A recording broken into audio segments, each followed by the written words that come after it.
Hey guys, tonight we're going to time travel to a cold, damp cottage somewhere in medieval Europe. It's the 14th century, and you're not a knight or a queen. Nope, tonight you're a peasant. You wake up on a straw mattress that pokes you in all the wrong places, your toes half frozen, your nose full of smoke from the cooking fire that never fully goes out. The air smells like damp wood, sheep, and a hint of cabbage from last night's stew. Outside, mist curls low along the mud-packed road, and in the distance, church bells echo across the valley. The Black Death hasn't hit your village yet, but the rumors are swirling like smoke in the rafters.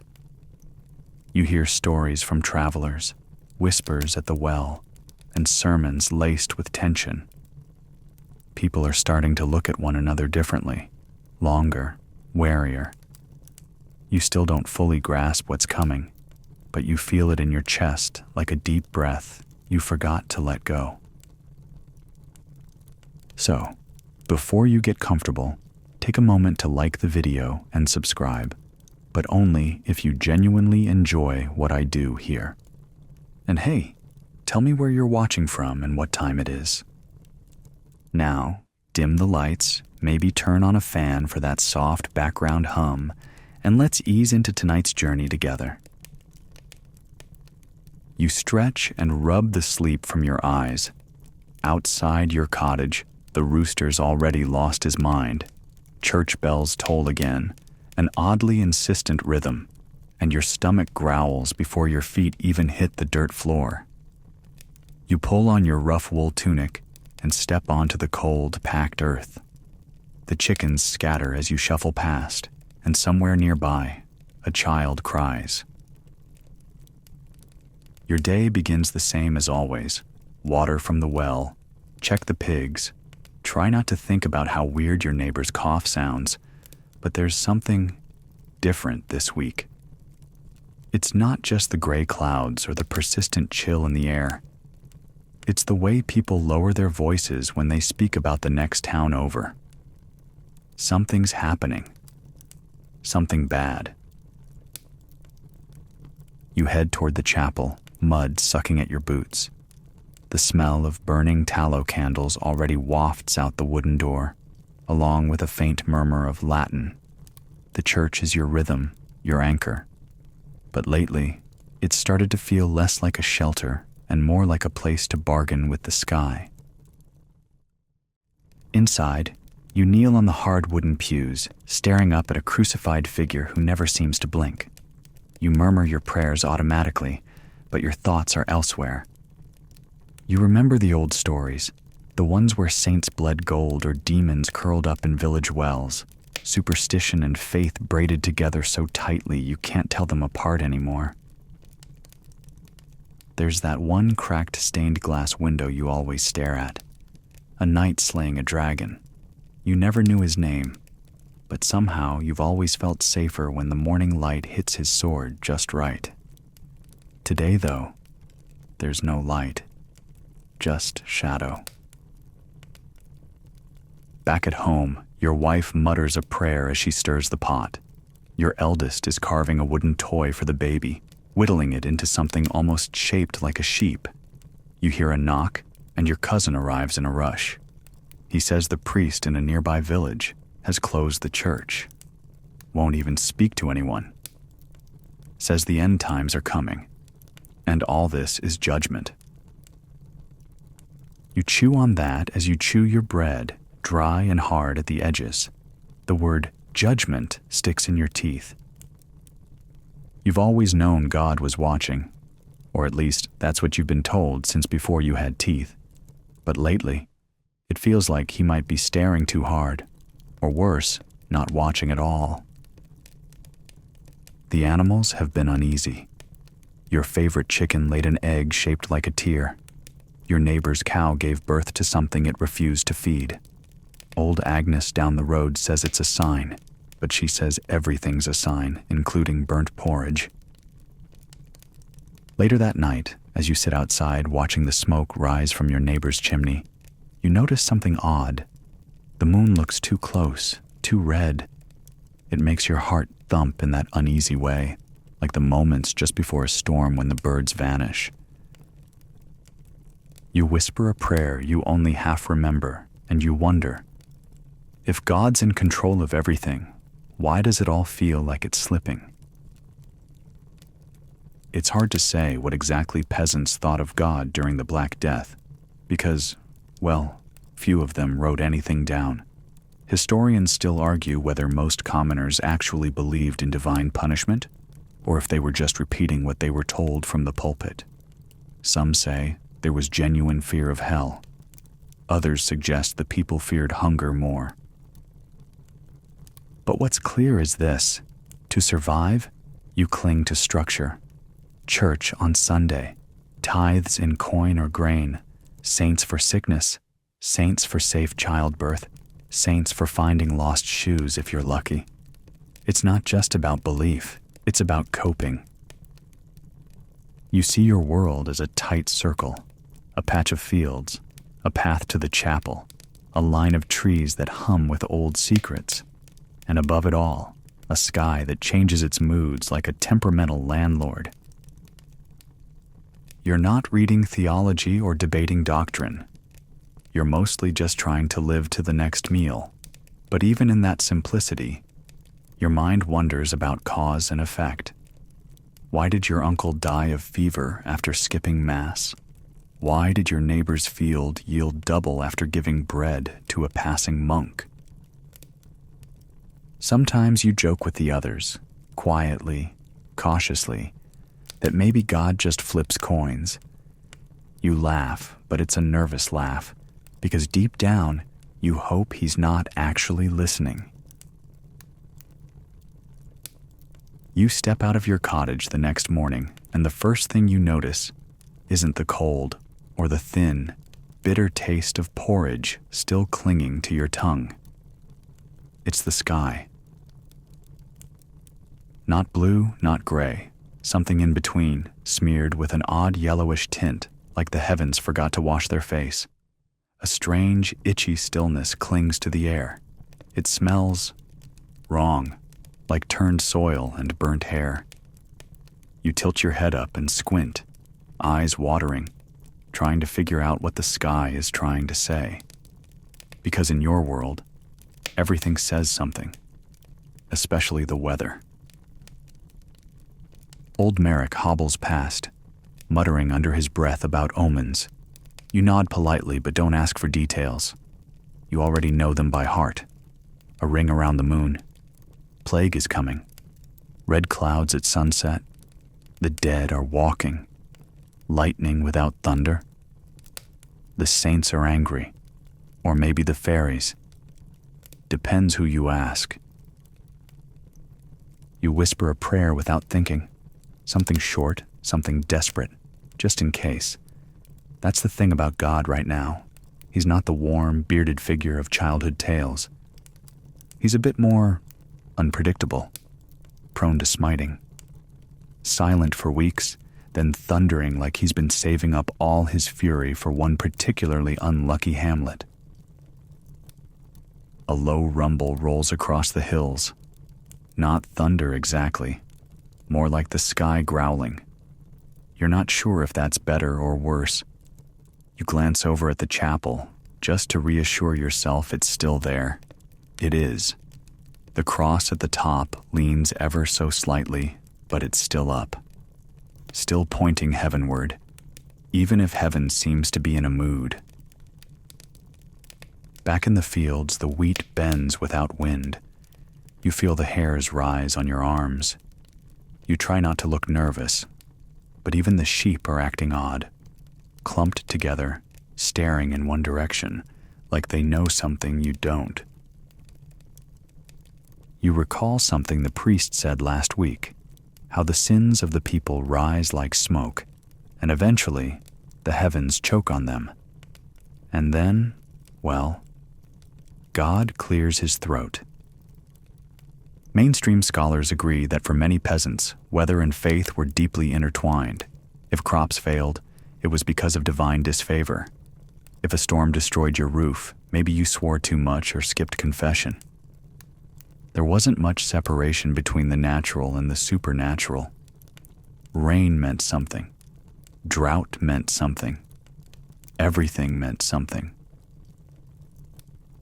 And yet, no one could quite agree on what. You look toward the woods. Someone said yesterday that the trees have started bleeding. Probably just sap. But in times like this, sap becomes something more. A sign, a warning, maybe even a message if you squint hard enough. Down by the stream, you wash your hands and catch sight of your reflection. Tired eyes, dirt smudges. You try to smile at yourself, but it looks more like a grimace. The water moves oddly, fast one moment, slow the next. You step back. You remember what they say. Mirrors are one thing, but reflections in water are the devil's favorite trick. You shake it off. Try to think of something mundane, like how long the firewood will last, or whether the chickens have mites again. But the sky rumbles again, and your thoughts snap back like a taut rope. At market, you hear rumors from a trader's apprentice. Says in the city, the birds are falling from the sky. He swears by St. Jude himself that he saw it.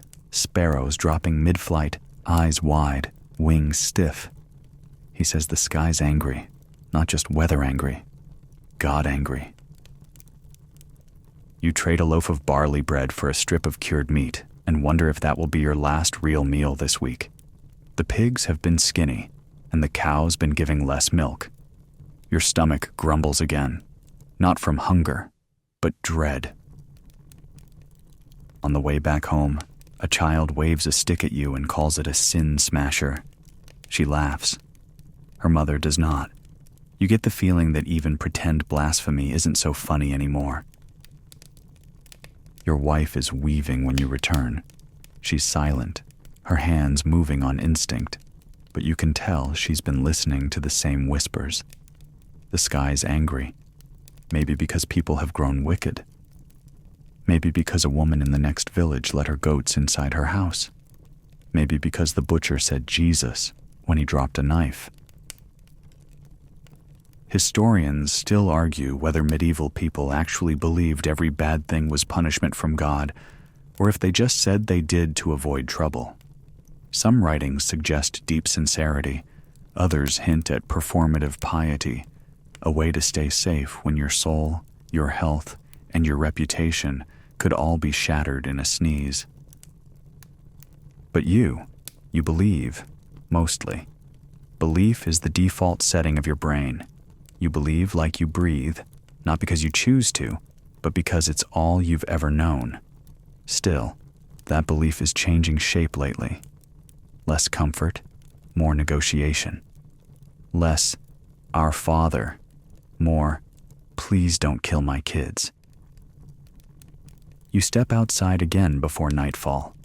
The sky has settled into a bruised shade of purple, like it's holding back tears or worse. A distant bell tolls, not from your village, somewhere else. That eerie, echoing ring that means another death. You whisper another prayer. This one's for your cousin. He's been coughing for days now. He says it's just hay in the lungs. You want to believe him. You really do. The stars come out, faint and flickering. You try to count them. One for each of the apostles. You run out at 10 and feel suddenly very small. There's a chill now that seeps into your bones. A cold that feels like it's come from under the earth, not the sky. You wrap your cloak tighter and think again of that thunder. God's muttering, maybe. Or maybe he's just tired of watching this all unfold. You feel tired too. Not just from the fields or the chores, from the waiting, the watching, the endless asking of why to a sky that never answers in words. The next morning, you don't even wait for the rooster. You're up before the sun, eyes gritty with sleep, ears already tuned for anything unusual. You half expect to hear another bell in the distance, or perhaps the eerie silence that's worse than any sound. Instead, you hear Latin, low and rhythmic, like a chant filtering through the fog. You follow it to the chapel, your boots slurping against the damp path. The door is already open, and there's Father Elfric at the altar, murmuring words no one understands. Not even him, probably. But they sound holy, so you listen anyway. You take your place on the familiar pew, rough wood biting at the backs of your legs. Around you, others do the same. Everyone looks thinner, more nervous. One man keeps wiping his nose like it's a sin. You glance at him, then look quickly away, just in case. Father Elfric begins today's sermon with his usual gravel-voiced warning. There is sickness in the land, but there is greater sickness in the soul. That's his favorite line. He's used it for everything from bad harvests to a boy falling out of a tree. But today, it sounds different. He's sweating. His hands shake a little. You've never seen his robes this wrinkled. He warns of God's anger, of sin, pride, and the lusts of the flesh. You glance at your neighbor who once tried to steal an extra fish at Lent. You think maybe he's the reason you're all doomed. Your neighbor glances back like maybe he thinks it's you. Then comes the real talk, the death talk.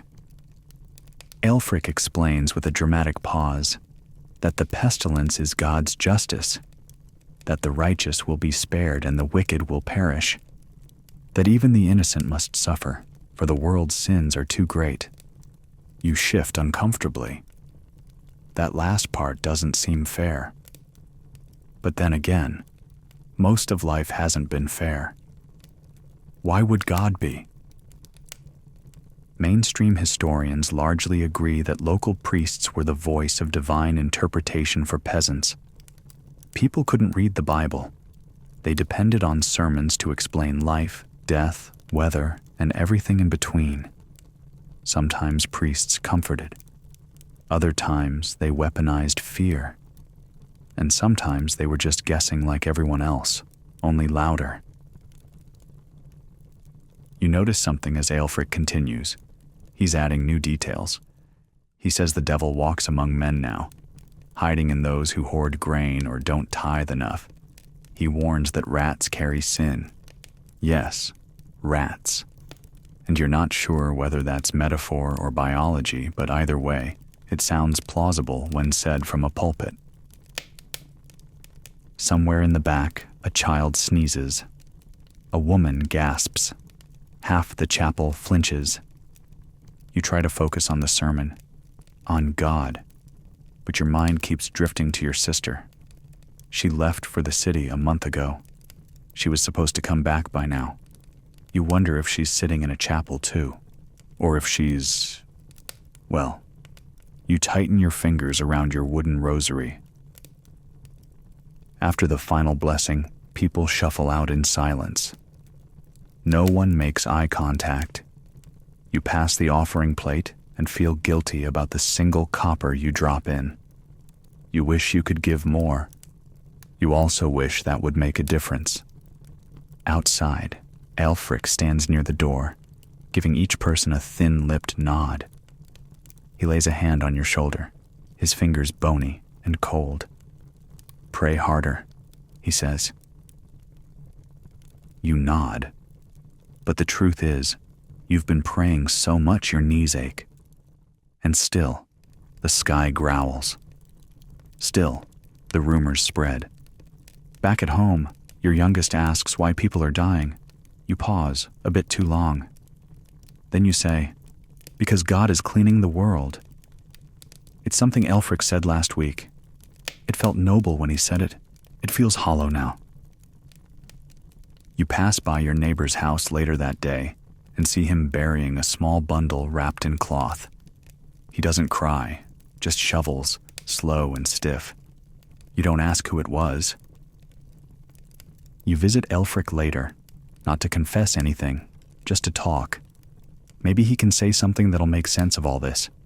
He invites you inside and offers a piece of rye bread that tastes like sawdust. He tells you he's been having visions. He says he dreamt of a river of fire and people screaming beneath a sky full of blood. You nod, unsure how to respond. He leans in close, his eyes bloodshot. The end is near, he whispers, but the pure will be lifted. You want to ask what counts as pure, but you don't. You're afraid of the answer. Fringe historical records tell us some priests went further than sermons. Some claimed personal revelations.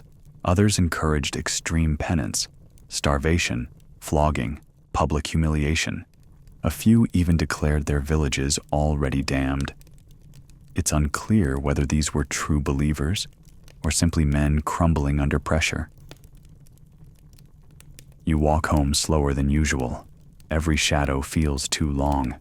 Every dog bark sounds like a warning. You wonder if perhaps Elfric has gone a bit off. But then again, maybe that's what faith looks like when you boil it down. Hunger, fire, and a desperate attempt to make sense of nonsense.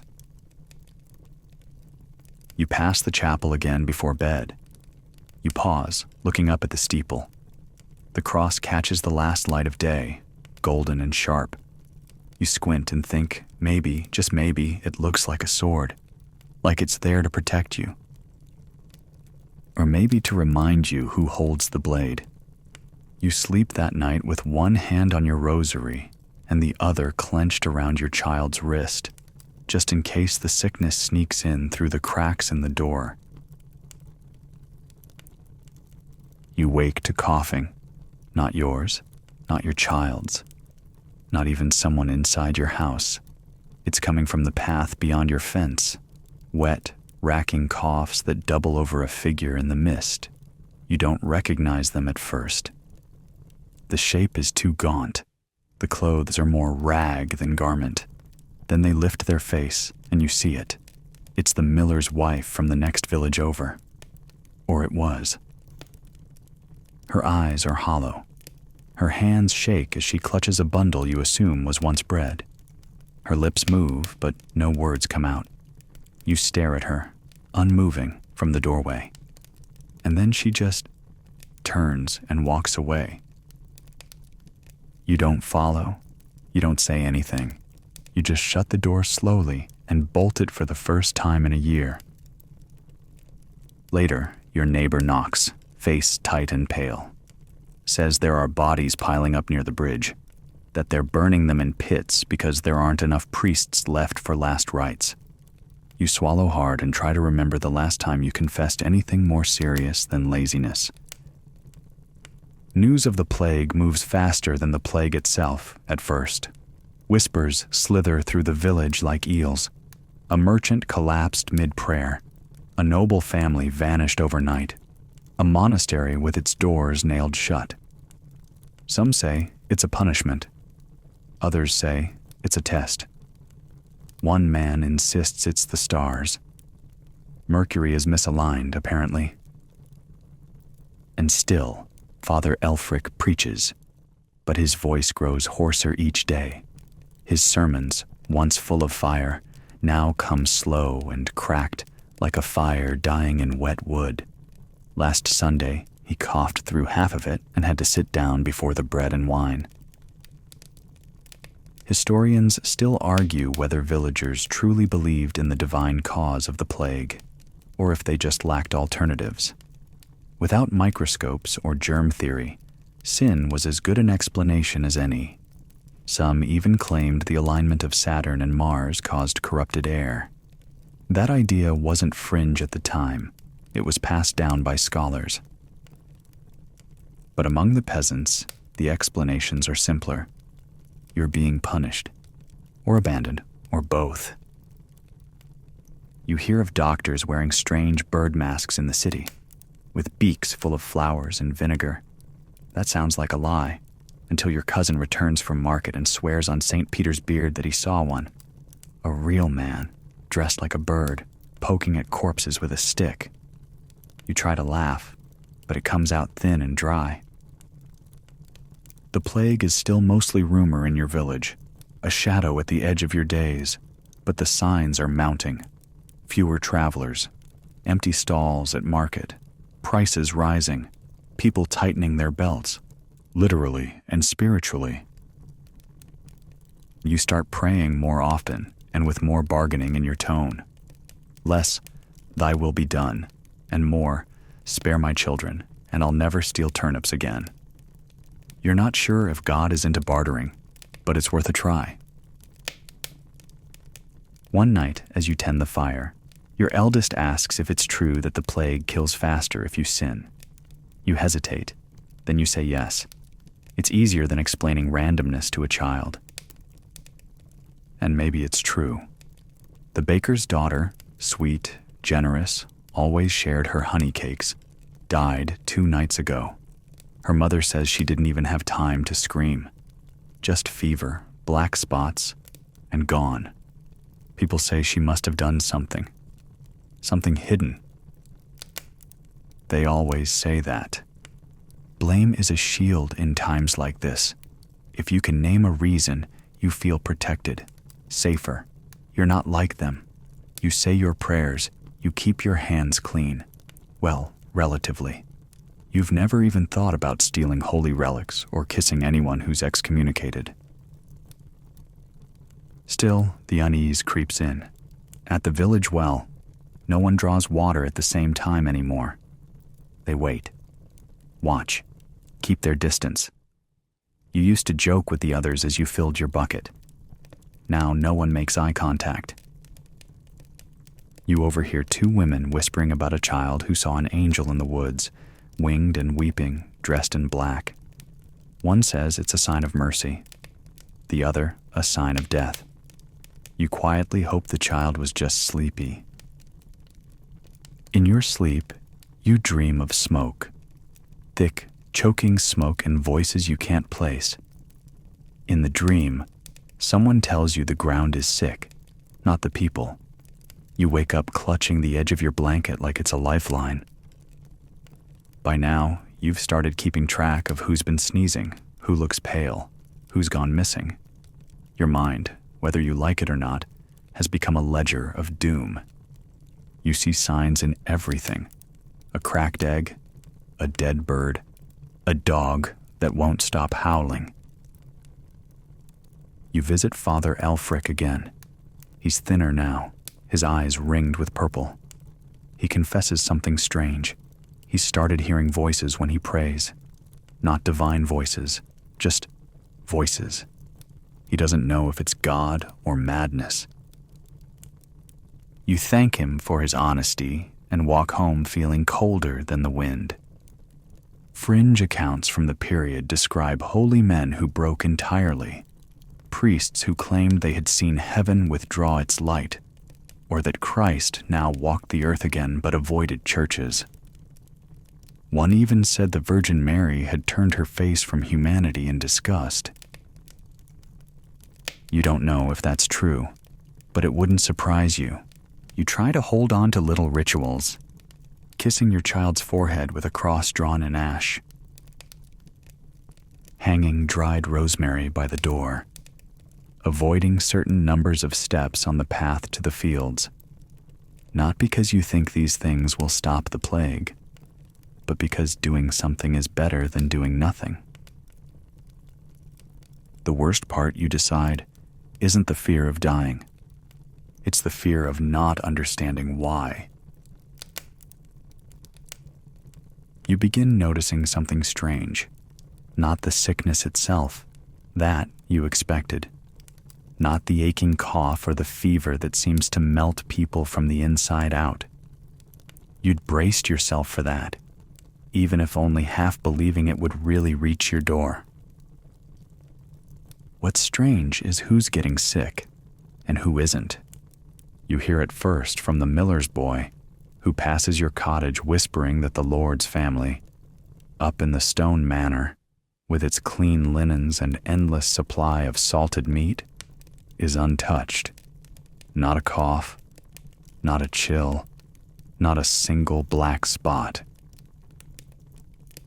You frown, stirring the soup more aggressively than necessary. Maybe they're just lucky. Or maybe, as the whispers claim, they bribed God. You laugh out loud at that. A sharp, quick sound that makes your wife glance up. But the thought lingers. You and your neighbors line up for salt pork while the steward of the estate sits behind his stall with not a scratch on his plump face. You watch his hands, soft, clean, kissed by no sun. You glance at your own, cracked, filthy, and chafed raw from both soap and prayer. The difference gnaws at you. You remember Father Elfric once saying, God watches over all souls equally, that in death, kings and peasants kneel side by side. But you also remember he said that while eating meat you could never afford, wearing robes sewn with threads finer than your wedding shirt. Historians often note this dissonance. The wealthier classes often fared better during outbreaks, thanks to cleaner conditions, better diets, and the simple power of distance. But for the poor, this imbalance became spiritual kindling. If God truly punished sin, why were his punishments so lopsided? You're not the only one asking questions. In hushed voices, people at the well murmur about fairness. They say things like, why do we suffer when the baron's son rides through town with a silver cross and no fear? Or, what's the point of virtue if God only hears rich prayers? One woman swears she saw the lady of the manor touch a leper's hand and not even flinch. No sickness, no boils, not even a sniffle. She must have holy blood, someone mutters. Or a deal with the devil, someone else replies. The conversations don't last long. People glance over their shoulders, then pretend to talk about bread. You try not to think these thoughts, but they creep in when you're alone, winding around your faith like ivy around a crumbling wall. You kneel before your tiny home altar that night, a crudely carved Virgin Mary surrounded by withered herbs, and try to pray. But the words feel too soft in your mouth, like they're not reaching past the rafters. You whisper, why them, not us? But get no answer, just the low moan of the wind and a cough from your neighbor's house. The next day, Father Elfric delivers a stern warning from the pulpit. He says envy is as sinful as greed, that questioning God's justice is a fast road to hell. You sit there, stone-faced, as the man with warm slippers and a roof that doesn't leak tells you not to be angry about your sister's death. Fringe records from the time mention this growing resentment. It wasn't just death that rattled the poor. It was the randomness, the visible inequity. Why did monks die by the dozens while corrupt tax collectors thrived? Was it God's plan or something else? You recall a rumor from the village across the river. A noble there fled to the hills, built a barricade, and took only his family and servants. Supposedly, he held mass each morning while the peasants outside starved. When they begged for food, he had the gates barred and the dogs loosed. They say he died anyway, choked on his own tongue, face black as coal. Divine justice, maybe, or just bad luck. Either way, it gave you a strange, grim satisfaction. At the market, people don't say much anymore, but their eyes say plenty. Suspicion, frustration, that quiet hum of people starting to think the world might be more broken than they were taught to believe. One man spits near the statue of St. Bartholomew. Another woman refuses to kneel at Mass. Small things, quiet rebellions, the kind that grow like weeds between stones. You start dreaming differently. not of angels or saints, but of walls cracking, of towers crumbling, of golden goblets rusting in rich hands. You wake unsure whether it was a nightmare or a promise, and still, no sickness for the lords. The steward keeps his hands clean. The lady keeps her face veiled in silk. Their priest, imported from the city, preaches in Latin none of you understand, then retreats to quarters you aren't allowed near. One day, the steward visits your home, says your labor is needed to clear more fields. People are dying, and the crops must be tended. You stare at him a little too long before nodding. His shoes are too shiny. As he walks away, you imagine him tripping, not dying, just falling hard into a puddle. It's a petty thought, but it warms you for a moment. Scholars debate whether this period sowed the earliest seeds of revolution. Some argue it did, the first cracks in the blind faith of the peasantry. Others say people simply endured, adjusting their faith to survive the contradictions. You're not sure anymore. You still pray, still touch the cross. But something is changing. Not a loss of belief exactly. More like a shift. You no longer see God only in the chapel. Now you see him in the mud, in the hunger, in the hands that dig graves. And sometimes, when you look toward the manor on the hill, you wonder if maybe God doesn't live there anymore. They arrive just after sunrise. 3 figures on the road, cloaked and dust-covered, dragging behind them a handcart with one crooked wheel. You hear the squeak before you see them, and by the time they reach the edge of your village, most people have stopped whatever they were doing to stare. Pilgrims, or something close enough to count. They're gaunt. One of them is barefoot. Another wears a rosary belt tangled in bones, actual bones, from something small, rabbit maybe, or something worse. They say they've come from the south, that they're spreading holy relics, offerings of protection.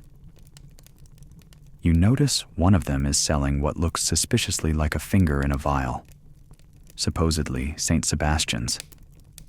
Someone buys it for 2 chickens and a kiss on the forehead. You watch from a distance, chewing a stalk of something bitter, and wonder how many fingers St. Sebastian had to begin with, because this is the 3rd one you've seen this week. The village divides quickly, those who believe and those who scoff. But buy the relics anyway, just in case. You fall somewhere in between. You don't believe, not really. But you've started doing things just in case a lot lately. Hanging charms, crossing yourself at the wrong times, avoiding the west-facing corner of your yard because a girl you used to know swore it was cursed. The pilgrims say they've walked for weeks, healing where they can, warning where they must. They carry letters of protection from 2 bishops and an abbot, though all the signatures look like they were drawn by the same hand. One has a scroll covered in crude illustrations, demons mostly, a few saints, and at the bottom, a map of towns already purified by faith. Your town isn't on the map. Yet. One of the villagers asks if they've seen the plague. They nod solemnly. It breathes like smoke, one whispers, and it hides in laughter. Well, that ruins laughter for you. Historians confirm that during the Black Death, there was an explosion of relic selling and holy travel. Some pilgrims were sincere, others opportunists. One well-known account describes a man who sold splinters of the true cross by hacking apart the local gallows post. As one chronicler wrote, every other donkey claimed to carry God's bones. Still, relics sell. They always do. Someone else buys a vial of holy water that smells suspiciously like wine and vinegar. Another family hires the pilgrims to bless their home, leaving behind a chicken and 2 bowls of barley in return. You follow them at a distance. You want to see what they do. They enter the house, chant something incomprehensible, sprinkle the water, and draw a symbol over the door with ash. Then they bow 3 times and walk away without looking back. You notice the family inside doesn't seem comforted, just tired. That night, a storm rolls in without warning. Thunder louder than you've heard in months. Rain hard enough to sting. You sit by the fire listening to it drum against the roof, wondering if the blessing helped at all, or if, maybe, it brought something with it. The next morning, one of the pilgrims is gone, vanished, cart and all. The remaining 2 say he was taken in the night by the devil. You're about 60% sure they're lying, but no one calls them on it. No one wants to poke that particular bear. You start seeing more travelers as the days pass, some with scrolls, some with splinters. One even claims to have the foreskin of a saint. You try not to think about that too hard, or at all. Each brings a new explanation. It's bad air. It's the stars. It's the Jews. That last one makes your blood run cold. You've heard the rumors. Towns where entire Jewish communities were burned alive for poisoning the wells. Your village doesn't even have any Jews, but suddenly, that seems to matter less than it should. Fringe accounts suggest fear traveled faster than fact, and that scapegoating grew not from theology, but desperation. When death has no face, people paint one, with torches. You spend more time listening than speaking. Everyone has theories. Everyone has prayers. Everyone's hands are cracked from too much washing, or from not washing at all and hiding it. You see one woman collect a feather from the church floor, wrap it in cloth, and bury it like a relic. You ask her what it is. She says it came from an angel. You're fairly sure it's from the parish goose. Still, you help her dig the hole. Later, you catch yourself holding your breath when you pass the house that was blessed. You don't even realize you're doing it. Like your body has decided to hedge its bets without asking you first. That night you dream of a procession, pilgrims walking through fire, their feet unburnt. At the center, a man with no face, holding a candle that doesn't melt. When you wake, the cottage smells like candle wax, but there's no candle burning. Coincidence? Probably. Or not. Historians still argue whether these so-called protection sellers were purely exploitative or whether some truly believed in their mission. Some clearly cared. Others disappeared with the silver. A few stayed long enough to get sick themselves. In your village, only one of the original pilgrims remains now. He sleeps under the old tree by the road, muttering to himself, hands clutched around a pouch of bones. You sometimes bring him bread, not because you trust him, but because something in your gut tells you it's better to be kind to people who talk to invisible things. The man never looks up. One day, a child asks if the relics actually work. You pause, then say, "Only if you believe in them," which is mostly true, mostly. You hear them before you see them. Drums, slow and steady, like the heartbeat of something ancient and unwell. Then the singing, harsh, breathless chants, words you don't recognize. At first, you think it's just another band of pilgrims. But no, these are different. They march through the village barefoot, backs stripped bare and bleeding, striking themselves with leather cords. Some wear hoods, some don't. All of them are coated in sweat and grime, their eyes distant and glassy. They chant as they walk, each step in rhythm with the lash. The flagellants.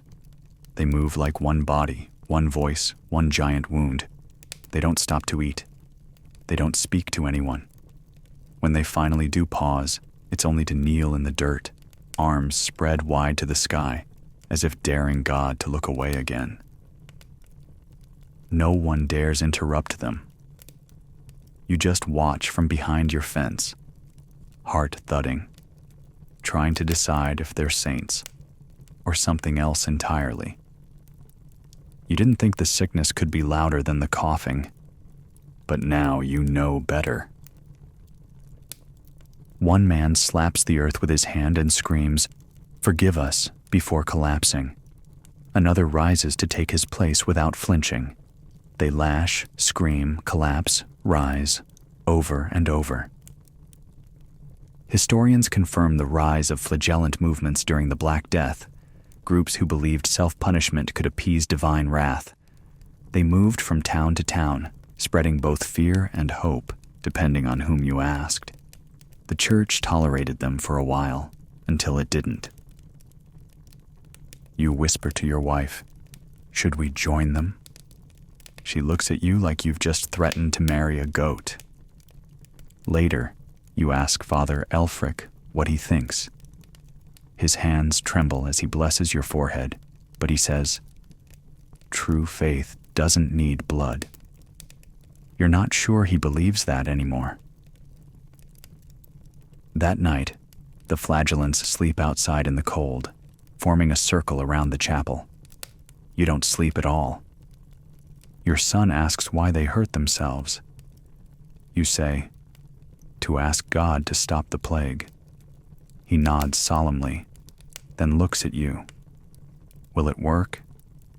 You don't answer. You want to say yes.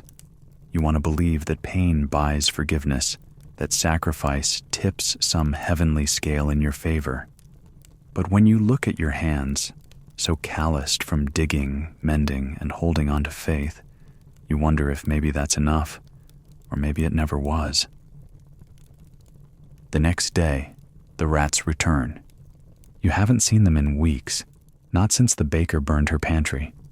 Now they're back, darting between fences, slipping through cracks. One dies near your doorstep, bloated, stiff, with glazed-over eyes. You bury it. Say a prayer. Try not to think about what it means. The flagellants keep marching. Their leader speaks once, just once, in a voice that sounds scraped from gravel. He says the world will burn unless it bleeds, that the end is near, and only the penitent will survive. His eyes are bloodshot, but his posture is perfect, like a statue cracked but still standing. You notice something then. Despite the open wounds and endless exposure, none of them are sick. Not one cough, not one fevered stumble. It stirs something in the village, a mix of awe, fear, and envy. Some say God protects them. Others say they're demons in disguise. A few villagers begin copying them. They don't join the march, but they start punishing themselves in private. Little lashes, kneeling for hours on gravel, whispering apologies to the sky like it's their abusive landlord. You catch a boy striking himself with a switch behind the church. He looks up at you, eyes full of tears. "I stole bread once," he says. You tell him that's not how forgiveness works, but he runs before you can say more. Fringe writings from the time describe spontaneous, personal acts of penance, people carving crosses into their skin, starving themselves. Some even walled themselves up in rooms to die in prayer. Historians debate whether this was true devotion or sheer panicked desperation. You don't know what it is, but it's spreading. One night, Your neighbor's daughter screams in her sleep. When they wake her, she says she dreamt of a world covered in black cloth, with angels crying blood and rats the size of pigs. You comfort her, then realize you've had a similar dream. Twice. The flagellants leave as suddenly as they arrived. No goodbyes, no final blessing, just the fading echo of their chant as they vanish into the fog. You feel their absence like a loosened tooth. Something missing, but not quite mourned. People talk about them less each day, but their rituals linger. You see a woman whisper prayers while dragging thorns across her palms. A boy draws a circle of ash around his home. One man stops eating completely, claiming he's too sinful for food. Even Father Alfric is quieter now. His sermons have softened. Less wrath, more pleading. He speaks of mercy, but his eyes dart nervously around the room like he's not sure if mercy still exists. The rats get bolder. You catch one in your pantry and beat it to death with a ladle. It shrieks in a way that sounds almost human. You bury it beside the other and put rosemary on the grave.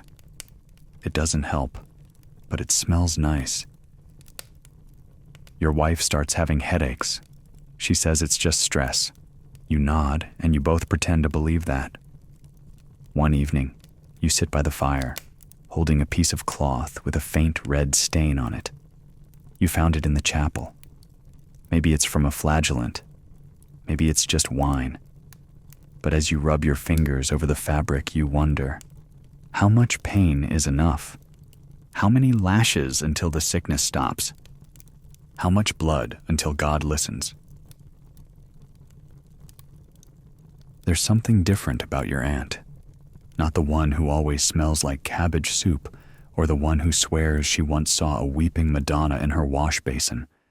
No, that aunt, the odd one, the one who speaks just a little too freely, who bakes the best oatcakes you've ever tasted, and who says things like, "I don't think God likes being flattered." You love her. Your village does not. She lives on the edge of the woods, just far enough from the center that people can pretend she doesn't count, but close enough that they still send for her when the baby's not breathing, or someone needs a poultice for boils. She always helps, but they whisper. They whisper louder now. You visit her after a night of coughing in your house, your wife, pale and sweating. You need something, anything. Your aunt greets you with a crooked grin and a pot already steaming on the fire. Boil some thyme, wrap her feet, and stop letting fear into your house like it pays rent, she says. You try to laugh, you fail. She doesn't mention sin or divine punishment. She just pulls out a jar of something that smells like garlic and honey and says, "God doesn't punish the wheat when the fox steals a chicken." You blink. Is that theology? She shrugs. Sounds right though, doesn't it? You take the jar. The next day, your wife's fever breaks. Coincidence? Your aunt would wink and say, "That's up to you." Historians have uncovered scattered references to women like her, respected in practice, distrusted in theory. The local herbalist, midwife, healer, sometimes revered, sometimes accused of heresy, especially if they didn't give credit to God for their remedies. You return to your aunt's the next week, bringing a loaf of bread and questions you're too afraid to ask anyone else, like, "Do you think this is all a test? And why do the good die so fast?" She answers with stories about bees that abandon their queen when a storm's coming, about wolves who howl at the moon not from hunger, but loneliness, about how maybe God is like the weather, present, powerful, but not always personal. You sit there, hands warm around a bowl of stew, feeling more peace than you have in weeks. She tells you something else. People forget that faith isn't just obedience. Sometimes it's courage. You're not entirely sure what she means, but it hums in your chest like a familiar hymn. That night, as you walk home, you pass a group of villagers standing near the well. They stop talking when they see you. One woman crosses herself. A man mutters, "That's the one who visits her." You nod politely and keep walking. You're not surprised. The village has started dividing in new ways. Not just sick versus healthy, or rich versus poor, but believers versus those who ask too many questions. You remember when your aunt was the one who made the best honey bread at the harvest feast. Now she's that woman near the woods, suspicious, strange, a little too calm in a world unraveling. Fringe accounts speak of small rural communities turning inward during the plague, seeking scapegoats, hunting heretics, fearing anything unfamiliar. Sometimes it was strangers. Sometimes it was their neighbors. Sometimes their own blood. You know your aunt is no heretic, but you also know what fear can do to people. It curls their backs, thins their patience, makes them look for something, someone to blame. One morning, you hear raised voices. Someone says she gave bad advice, that a boy died after drinking her tonic. You know the boy. He was already fading when they brought him to her, but that doesn't seem to matter. You go to her house. She's baking. She always bakes when she's worried. You tell her what they're saying. She doesn't stop kneading the dough. "They'll come, won't they?" she says softly. You don't answer. She sighs. "Tell them I pray every night. Tell them I say the same prayers they do. Tell them I cry too." Then she hands you a small cloth bundle. Inside is a new rosary, carved wood, strung on cord. She braided herself. "You'll need it," she says. You nod, trying not to cry. That evening, you hear someone knock on her door. You don't go. You sit at home, holding the rosary. You hear nothing for a long time. Then the smell of burning. Just wood. Just baking bread, you tell yourself. Just your imagination. The next day, her house is empty. No ashes. No signs of struggle. Just gone. Like she was never there. Historians still argue about women like her. Whether they were quietly punished, quietly exiled, or quietly erased. Some stories suggest they fled to the woods. Others, that they were absorbed into myths. Forest witches, wise women, ghostly healers. You keep the rosary. You pray with it sometimes. Not to ask for things, not anymore, just to remember. You wake up gasping. You don't know why. No noise. No dream you can remember. Just an awful, clenching feeling in your chest, like your body knew something before your mind did. You get up and step outside. The moon is sharp tonight, casting everything in black and silver. Your breath fogs in the air. Somewhere far off, a dog howls. You listen, count to 5. Then another howl answers. The air tastes strange. Like iron, like endings. You go back inside and sit near the hearth, poking at embers that refuse to catch. Your wife stirs in her sleep. You think about the fever that nearly took her, about your aunt's stew, about the rosary still tucked beneath your mattress. And then, in the middle of the quiet, you hear it. Lowing. A cow. No, your cow. You run outside, heart already racing. You find her in the field, collapsed, breath shallow, eyes rolling. You kneel beside her and whisper every prayer you've ever learned, from the Lord's Prayer to the nonsense rhymes your grandmother muttered while shelling peas. By morning, she's dead. Just like that. You sit next to the body, numb. A few neighbors wander by, but no one speaks. One old man crosses himself. Another mutters, "She fed it from the wrong bucket." No one blames you exactly, but no one helps you bury her either. As you dig, you remember your aunt saying animals can sense what humans deny. That when cows drop dead without warning, it's never really about the cow. That afternoon, a boy screams in the woods. They find him babbling about a demon with a lantern for a face. No one believes him, except the girl who says she saw a woman made of smoke climbing her chimney last week. You start to wonder if maybe the fever didn't just make people sick. It stayed inside them somehow, changed them, made them dream strange things, made the world tilt.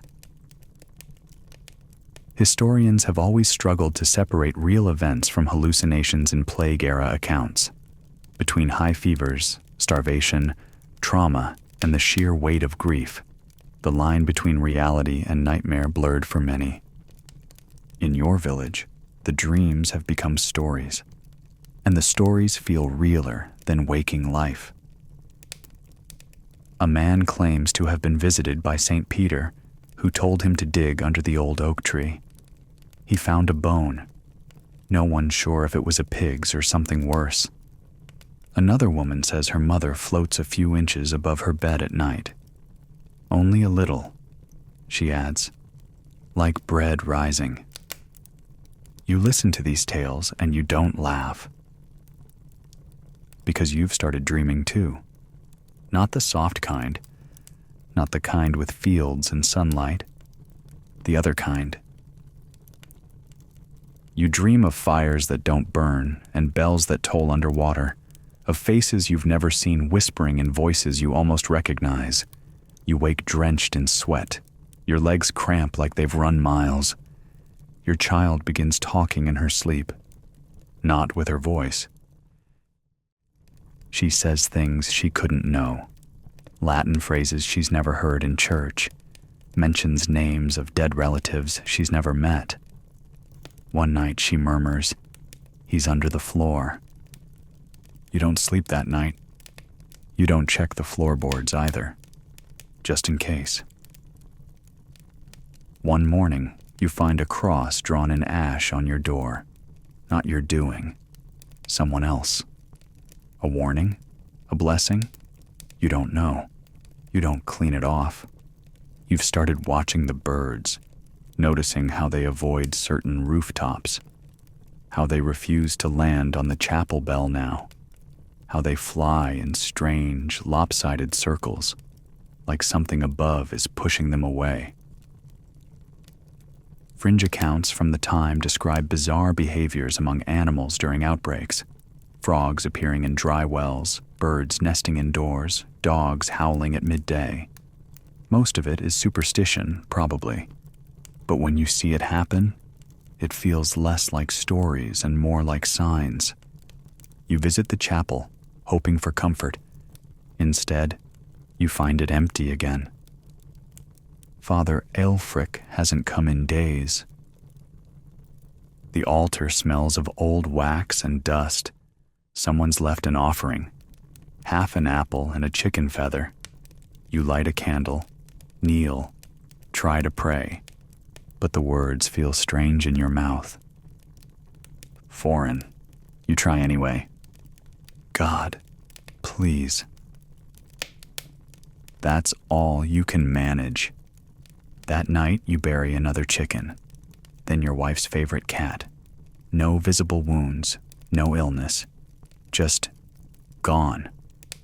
You don't dream that night. Or rather, you dream something so deep and quiet you can't remember it. You wake with wet cheeks. You weren't crying in the dream. but maybe you wasn't really you. Your wife tells you she started seeing lights in the woods. Not fire, she says. Something else. You believe her, because you saw it too, just for a moment, last week. It looked like the stars had fallen too low and forgotten how to twinkle. Historians debate whether this widespread fear of supernatural signs was a side effect of cultural beliefs or a natural human response to helplessness. Some argue people needed visions because a world without meaning was too cruel to accept. Others believe something older, stranger was waking in those quiet, desperate nights. You don't argue. You just keep digging graves, lighting candles, listening for coughing in the dark, and wondering whether your child really said, "He's under the floor," or if you just dreamed that part. The church doors swing in the wind now. They used to creak only when Father Elfric opened them. Now they flap, careless and hollow, like the breath of someone already gone. You stand outside for a long time before entering, waiting, hoping to hear his voice, or a hymn, or even just the cough he always tried to muffle during prayers. But there's nothing. Inside, the candles have burned to wax puddles. The floor is tracked with mud and ash, footprints leading both in and out, none of them recent. You sit in your usual pew out of habit. It feels colder than usual, the wood too still, too dead. He's gone. You're not told directly. No one rings a bell or makes an announcement. People just stop mentioning him. Someone says he was seen being carried away in a cart. Another swears he took ill and locked himself in the sacristy, refusing food or visitors, and now the door is nailed shut. You knock on it once, just in case. Nothing. And now, there's no one to explain anything. No priest to translate suffering into sense. No sermons to wrap death in divine purpose. No Latin to dress up your grief. Historians agree that during the height of the Black Death, many priests either fled or died. The religious infrastructure of entire towns collapsed overnight, and with it, the only bridge most peasants had to divine understanding vanished. You sit alone in the church and listen to the quiet. Then the wind howls through a crack in the stone. You whisper a prayer into your hands, not sure who's supposed to hear it anymore. Outside, someone has scrawled Deus tacet on the chapel wall. God is silent. You don't know who wrote it. Maybe it was meant to scare, or comfort, or maybe it was just someone trying to explain the airless void that has replaced what used to be faith. You keep going to church anyway.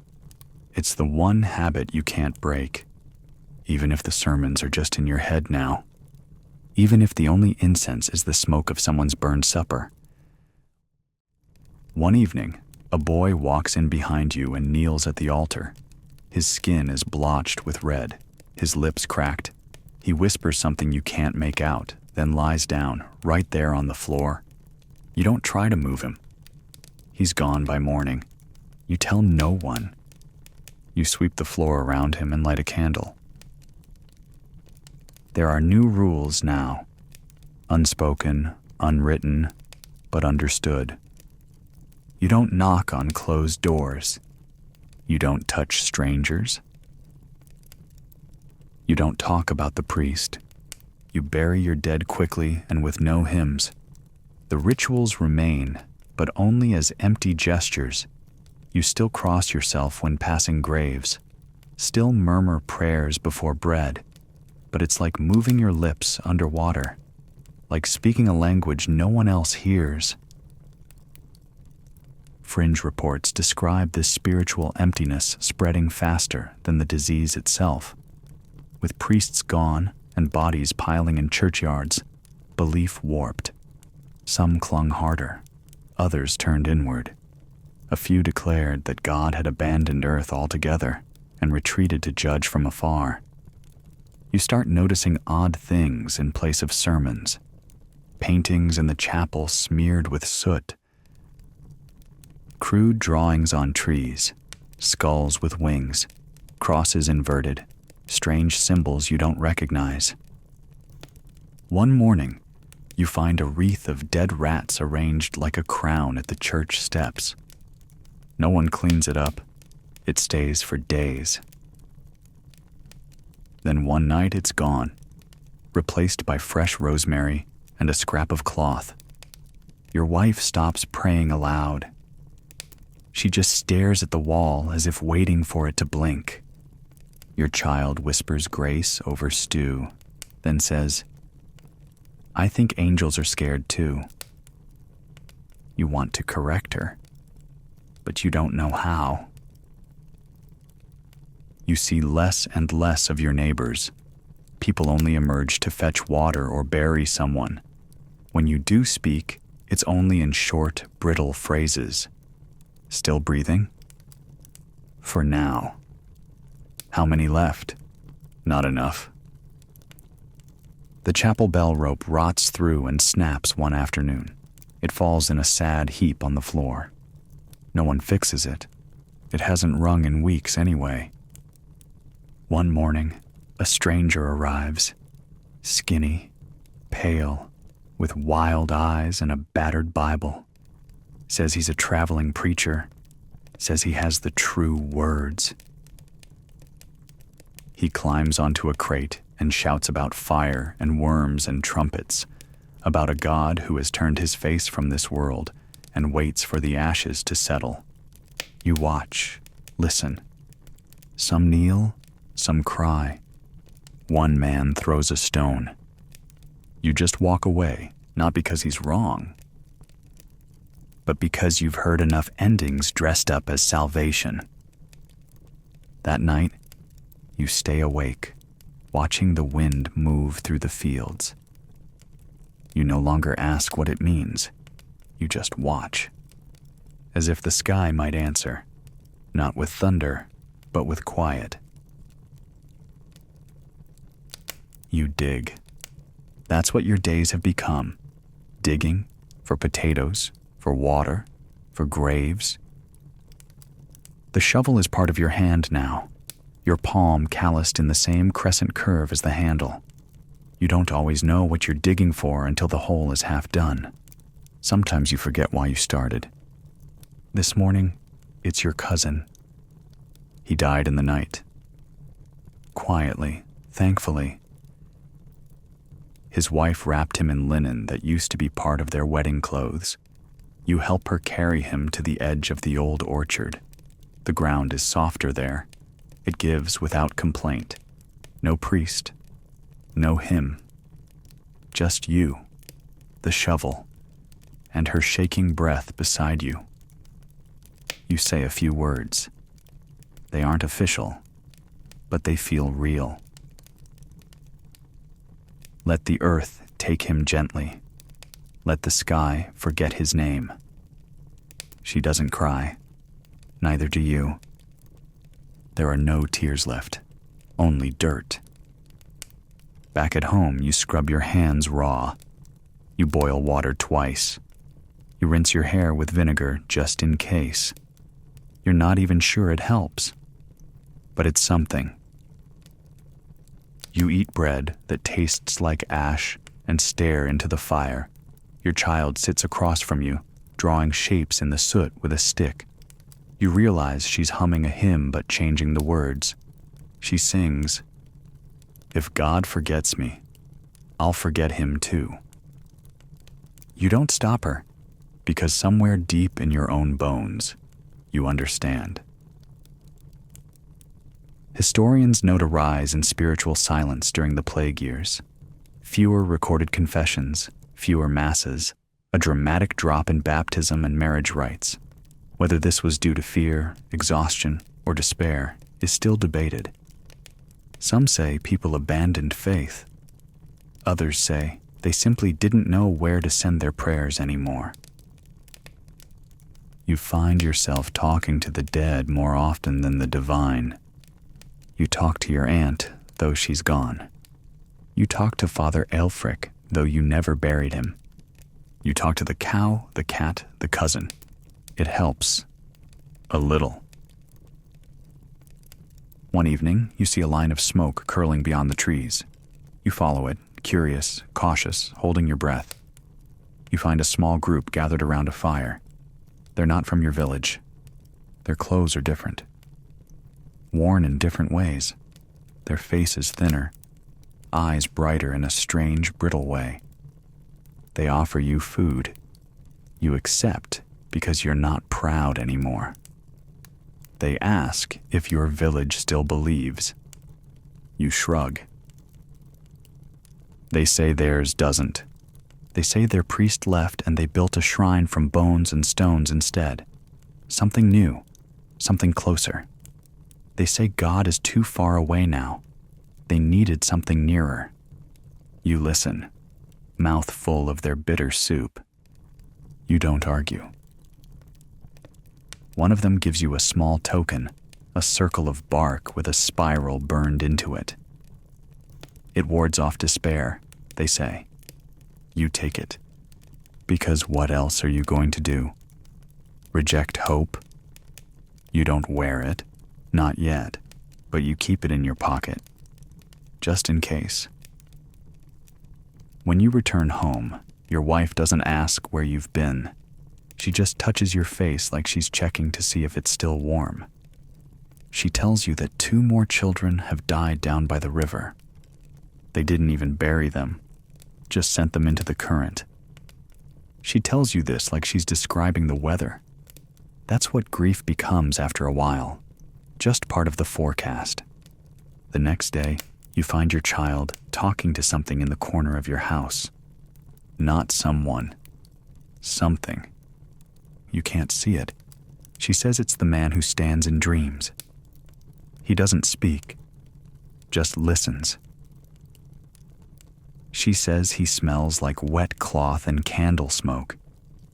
You don't know what to do with that. You just say, be polite. She nods, solemn, then goes back to whispering. Fringe chronicles include tales of children developing strange friends during plague years, figures who whispered secrets or walked through walls. Historians chalk most of this up to fever, trauma, and loneliness. But when your child's imaginary friend tells her you left the fire burning one night, and you did, you start to wonder. The nights grow quieter. Fewer coughs, fewer footsteps, fewer people. The silence is thick, not peaceful. More like the air is full of held breath. You find yourself praying again. But not the old prayers. Not the ones with saints and fathers and ghosts nailed to crosses. You say things like, let us live through this, or let her grow tall, or just, please. You talk to the fire, to the wind, to the bark token in your pocket. You ask the empty sky to stop being so empty. You don't expect an answer. But sometimes, when the wind moves just right, it sounds like someone exhaling. You share stew with your neighbor under a roof patched with sheep's wool and stubborn hope. It's not much. Turnips, wild garlic, maybe a scrap of dried meat if the day's been kind. But it's warm, and that's enough to make your hands forget the cold for a moment. You sit cross-legged, the bowl passed between you like something sacred. No one says grace anymore, but you all pause before eating as if someone should. You talk, not about death or disease, but about things you once loved. Your neighbor used to carve little animals from wood, badgers mostly. You remind him. He smiles faintly and says, I still could, if I had a blade. You give him yours. He doesn't thank you with words.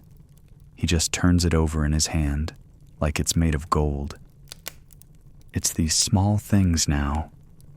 A warm bowl, a shared silence, a rusty knife. That's where the joy hides. Not joy, exactly. Something quieter. Maybe peace.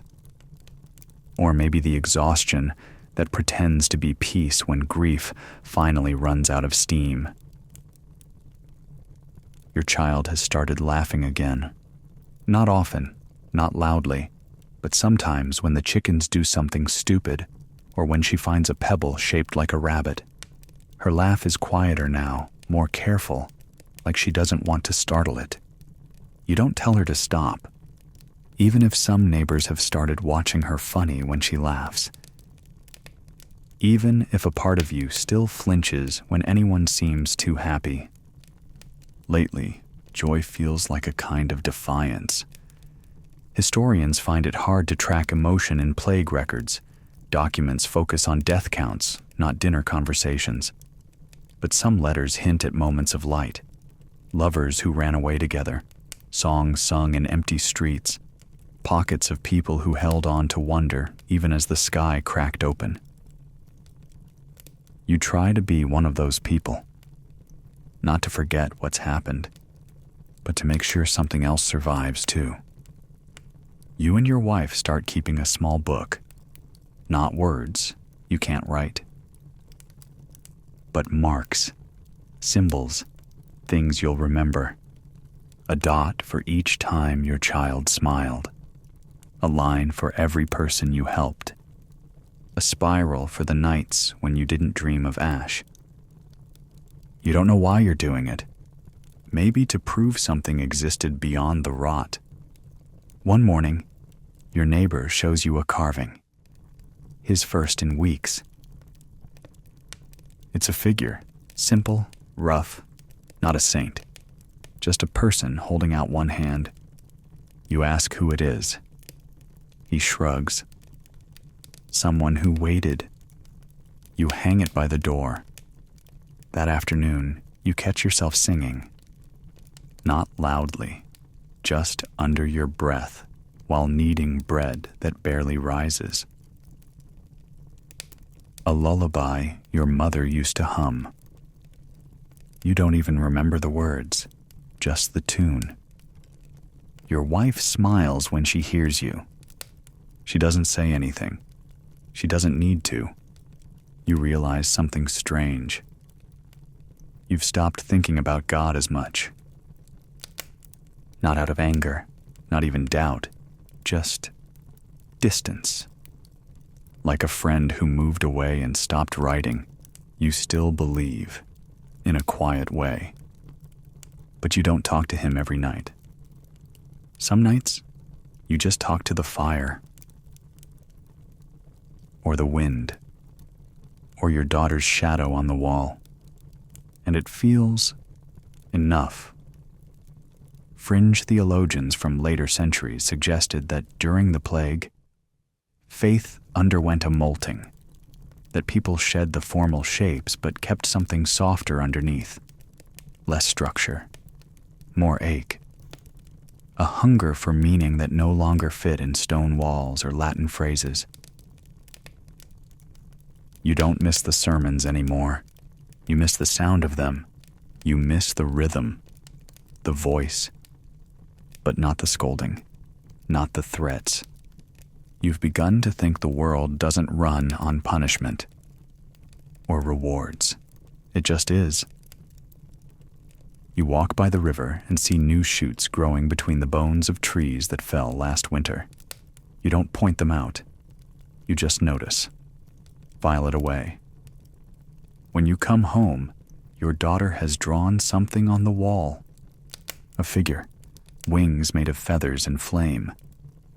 You ask who it is.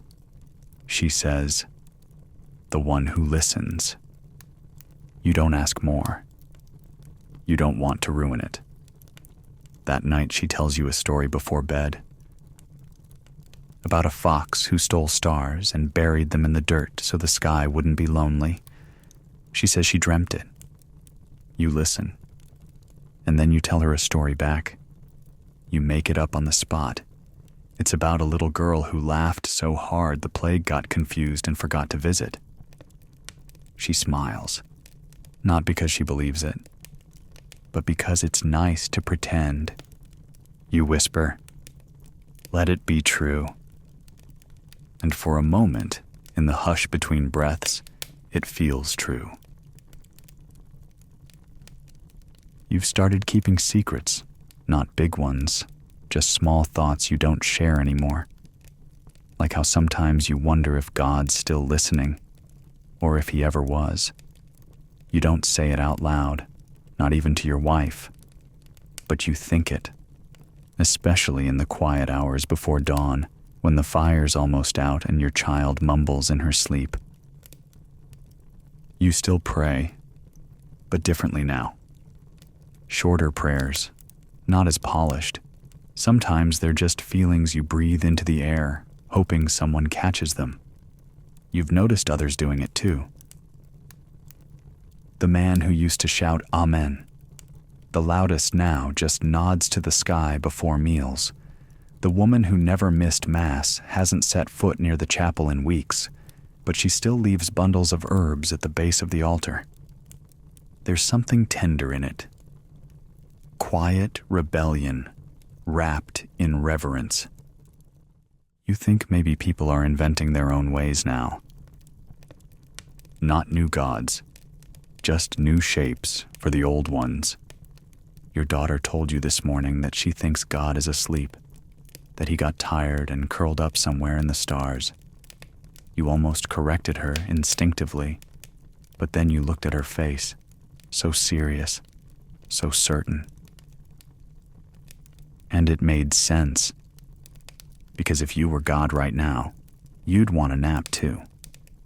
Historians call this folk drift, the way official beliefs slowly slide into something personal, private, and often unapproved.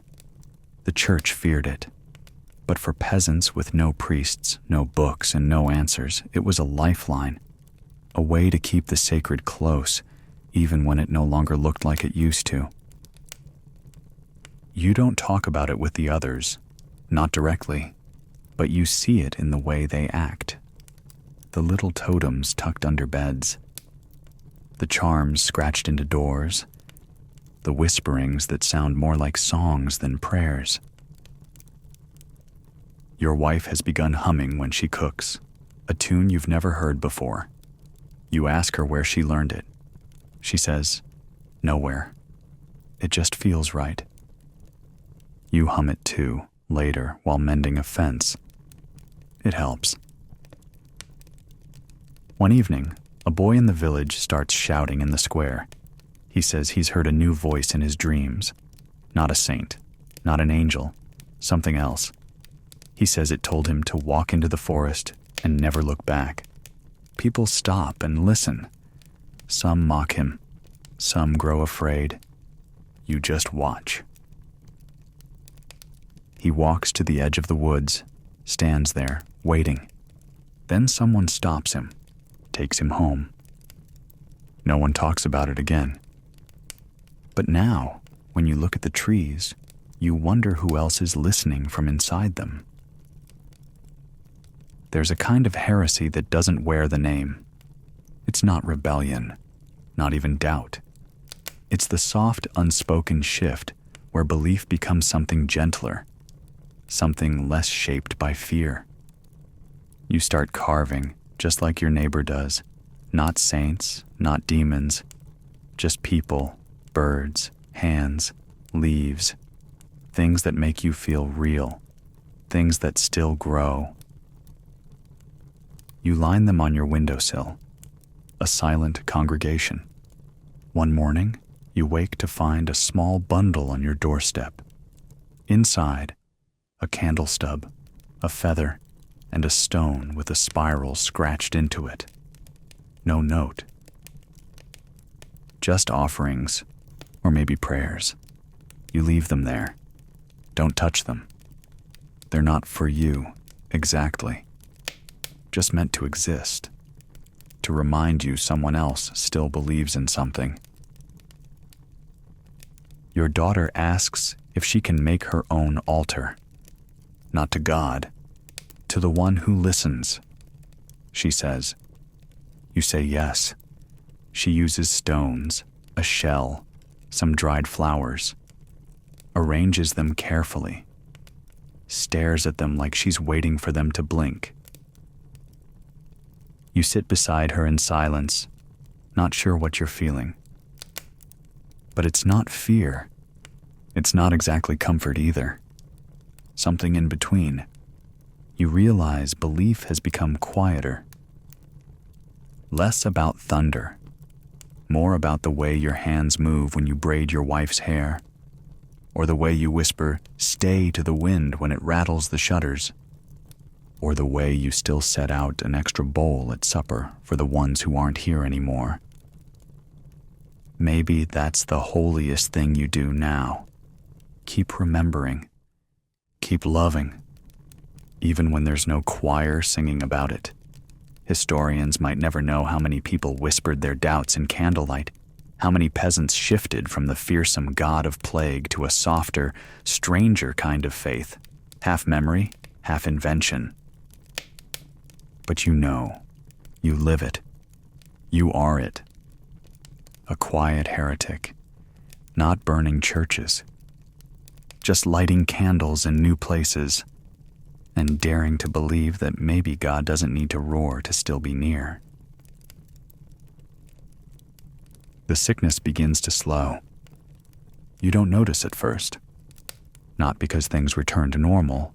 Normal is a memory too distant to recognize now. But because the silence changes. Less oppressive. Less final. Fewer coughs in the night. Fewer bells in the distance. Fewer fires with that awful sour smoke. You keep waiting for the next wave, for more bodies, for another loss, but it doesn't come. Not like before. The fear doesn't vanish. It lingers in the corners, curled like a sleeping dog, but you begin to walk with straighter shoulders, begin to breathe deeper. Not fully, not yet, but more than you did the week before. The village looks empty. It is empty. More than half the doors are boarded, or silent, or caved in by neglect. The chapel stands with its doors closed now, not because someone shut them, but because the wind stopped bothering to push them. You pass the well and see children playing again. Not many, but some. Their laughter is thinner, less chaotic, like they're remembering how joy works. Your child watches, hesitant, then joins them. And for a moment, just a moment, you feel like the world might exhale. Historians note that after the worst waves of plague, many areas were reduced to a fraction of their former population. Fields lay fallow. Entire villages vanished, but in those that remained, people often re-emerged slowly, like animals after a long winter, wary, changed, but alive. You are changed. You feel it in your knees, in the way you touch your wife's face when she wakes up, in the way you still count breaths when your child sleeps. But you also feel something else. You feel possible.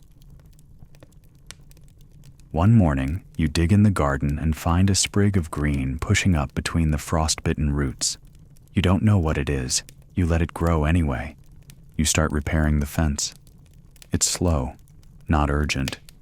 Just something to do with your hands besides bury and pray and tremble. Your neighbor joins you without being asked. You don't talk much, but every now and then, you both smile. You hear rumors of merchants traveling again, of towns rebuilding, of kings issuing proclamations and priests pretending they never ran. You take the stories with salt, but the fact that they exist is enough. The lady of the manor reappears, thin, pale, but not sick. She walks among the villagers one morning, handing out small loaves of barley bread. She doesn't speak much, just nods and places them in waiting hands. You're not sure what to feel. Gratitude, resentment, both. You take the bread and eat it in silence. It's stale, but warm. Someone rehangs the bell rope at the chapel.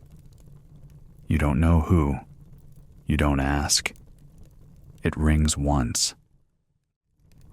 Not for a death. Just to say, still here.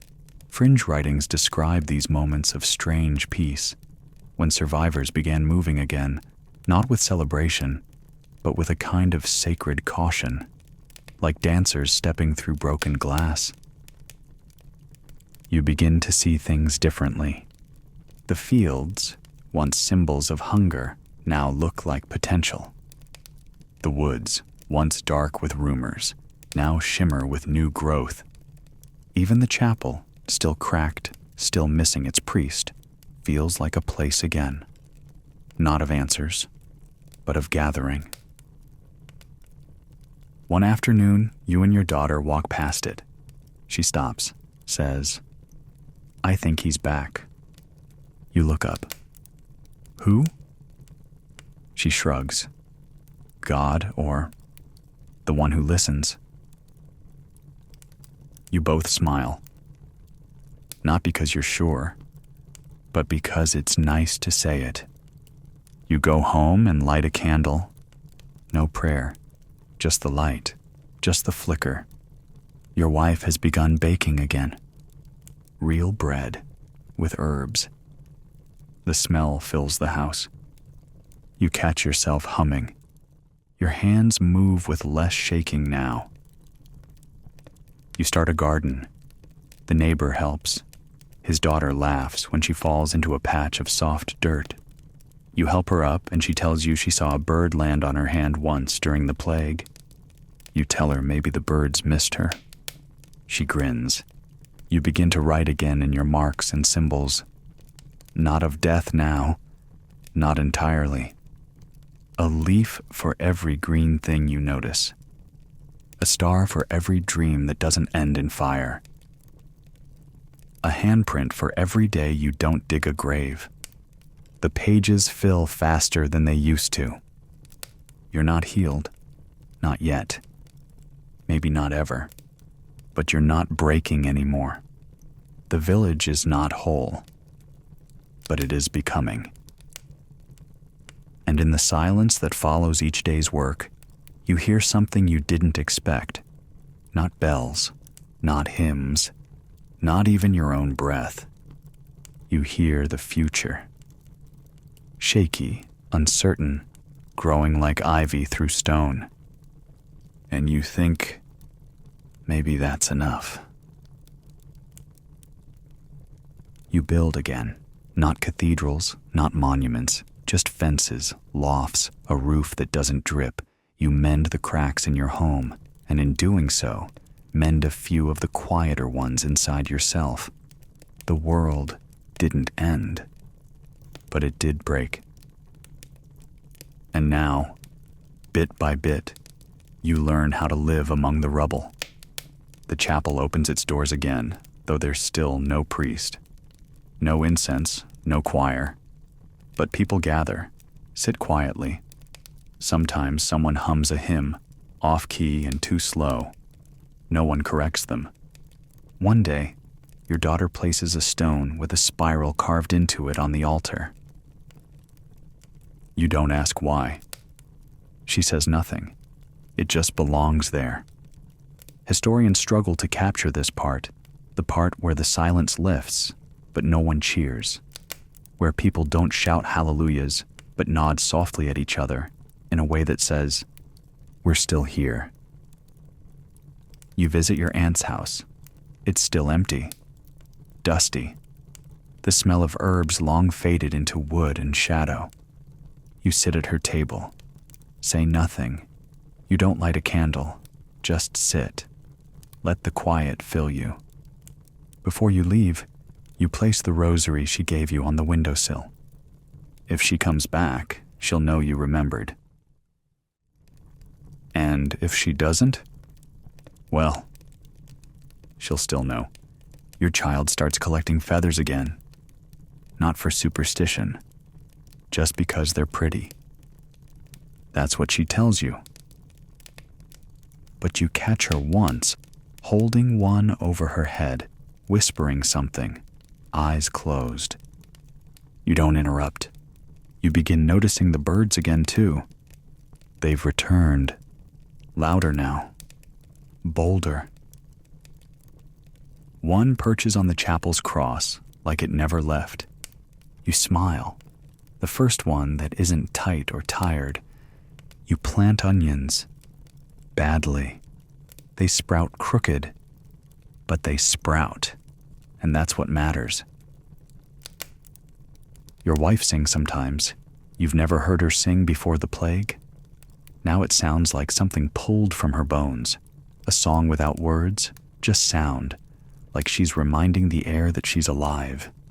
The neighbors gather again, slowly. Not in crowds, just clusters. One brings a jug of something strong. Another, a wheel of cheese. The food isn't good, but it tastes like a feast. You sit in a circle and speak of little things. Weather, soil, the taste of new apples. No one brings up the dead, but everyone feels them there, like old wallpaper you never peeled. And then someone laughs, big, chest-deep laughter that shakes dust from the rafters. You all join in, not because the joke is good, but because laughter still works, and that's a kind of miracle. Your daughter asks you before bed if the world will end again. You pause, then say, maybe, but not tonight. She nods. That's enough. You tuck her in, kiss her forehead, listen to the wind, and for the first time in months, it doesn't sound like it's carrying something terrible. Just air, just life. You sit by the hearth, fire low, stomach full, hands still dirty from planting. And as you stare into the embers, you whisper a prayer. Not to the sky, not to the chapel, just to the world itself. You say, stay gentle. And in the quiet that follows, you feel something listening. Maybe not God, maybe not the saints, but something old and tired and kind. Something that says, you made it. And now the village quiets. The moon lifts over the hills, soft and patient, casting silver over rooftops that still lean but don't collapse. The fields lie low in rest, not ruin, and the wind hums through the trees with less urgency now. Just a lullaby for the tired earth. You sit at your doorway, legs stretched out, the day's dust still clinging to your boots. The air is cool on your skin, and for once, it doesn't smell like fear. Somewhere in the distance, a child giggles. The sound curls through the stillness like thread, stitching the night together. You remember things, the warmth of your wife's hand as she passes you a bowl, the way your daughter's hair catches the sunlight, the rhythm of your own breath, steady, unhurried. You close your eyes and listen to the world not ending, to the world continuing. And in that quiet, that calm, so hard-earned, so gently held, you finally feel the ache start to loosen, the fear unclench, the sorrow curl into something slower, something soft. You are not whole, but you are here. And that is more than enough. So rest now. The worst has passed. The earth still turns, and dawn, however late, is coming.